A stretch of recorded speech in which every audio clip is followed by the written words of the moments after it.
Hello friends, dear students, welcome to my YouTube channel मैथोलाइट।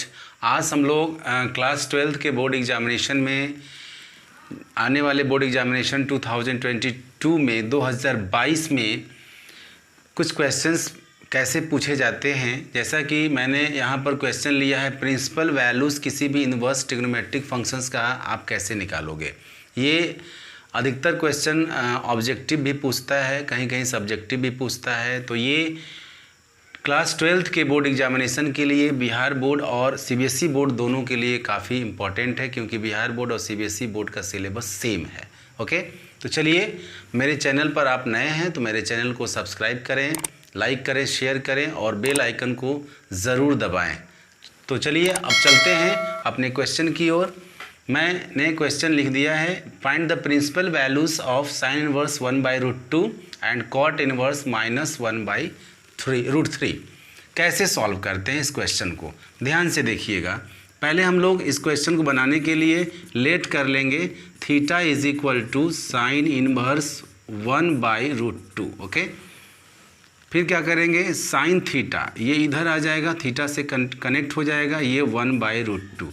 अब sine theta में किसका value 1/√2 होता है भाई, तो साइन π/4 का वैल्यू। अब ये थीटा यहाँ से कैंसिल भी कर सकते हैं, तो देयरफॉर साइन फंक्शन कैंसिल भी कर सकते हैं, थीटा इज इक्वल टू π/4। अब इसको मिला लेंगे कि साइन जो इन्वर्स x का जो रेंज है -π/2 और π/2 के बीच लाई करता है। ठीक है, क्लोज इंटरवल है, π/2 -π/2 के बीच लाई करता है और उसको ले करके भी होता है। तो यहाँ थीटा इज इक्वल टू π/4 है, इसके बीच में ही है, तो ये प्रिंसिपल वैल्यू आपका हो जाता है। 1 मार्क्स आपको आपके एग्जामिनेशन में मिल जाएगा। ठीक है, तो साइन इनवर्स 1/√2 का प्रिंसिपल वैल्यू क्या होगा, π/4 होगा।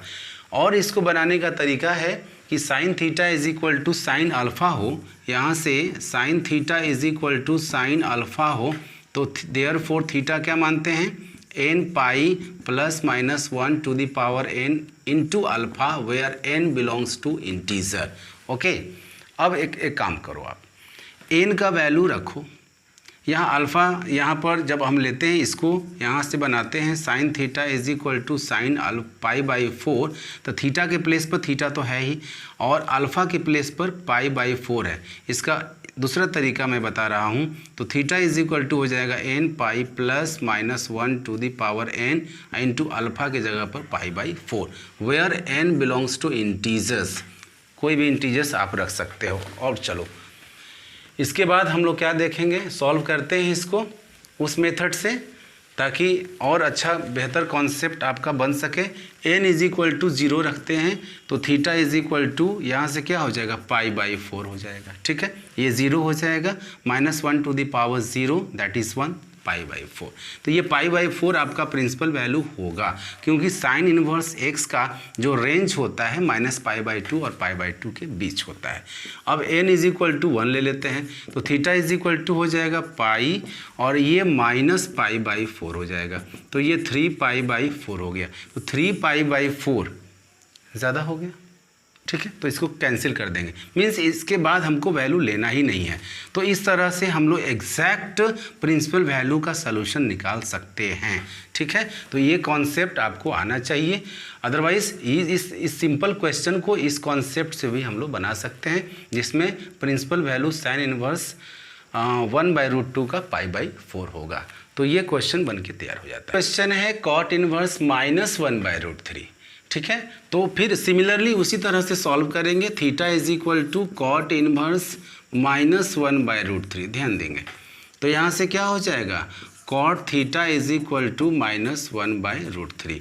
अब यहाँ पर -1/√3, 1/√3 किसका वैल्यू होता है, और माइनस भी, मीन्स वो कम्प्लीमेंट या सप्लीमेंट एंगल के फॉर्म में उसको हम लोग ब्रेक करेंगे। ठीक है, तो -1/√3 है, तो ये भी ध्यान देना है कि निगेटिव आना चाहिए।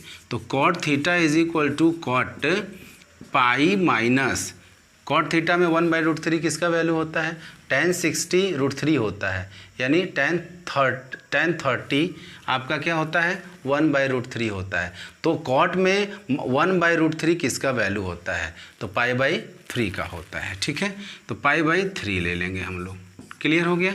पाई minus theta minus cot theta हो जाएगा, pi minus theta minus cot theta हो जाएगा, और ये सप्लीमेंट में हम लोगों ने इसको ब्रेक कर दिया। पाई प्लस थीटा रहता, थर्ड क्वाड्रेंट में हो जाता और वो पॉजिटिव हो जाता, लेकिन हमको चाहिए क्या? नेगेटिव। तो इस फॉर्मेट में इसको हम लोग ब्रेक कर लेंगे। ठीक है, फिर यहाँ से देखिए क्या आता है, ये हो जाता है आपका cot pi minus theta minus cot theta π/3 आ गया।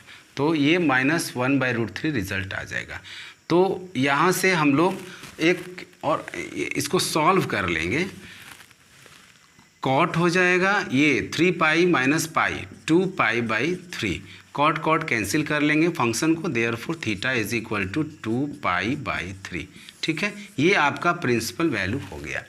कैसे देखेंगे कि ये प्रिंसिपल वैल्यू आपका सही है कि गलत है?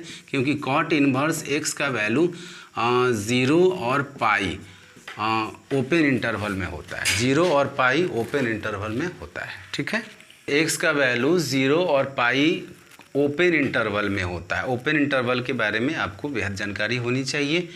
और दूसरा तरीका है, आप इसको tan में चेंज करके भी बना सकते हो। जब आप फंक्शन का यूज़ करोगे when tan theta is equal to tan alpha then theta is equal to nπ plus alpha, वो कंसेप्ट जब लगाओगे tan theta is equal to tan alpha then theta is equal to nπ plus alpha where n belongs to integer.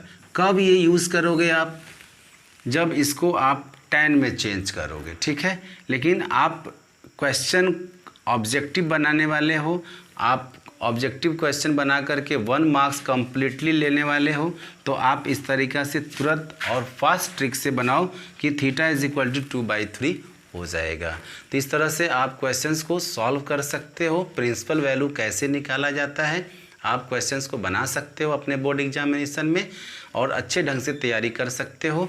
उम्मीद करते हैं कि principal values का concept क्या है आपको बेहतर समझ में आ गया होगा। तो चलिए, थैंक यू।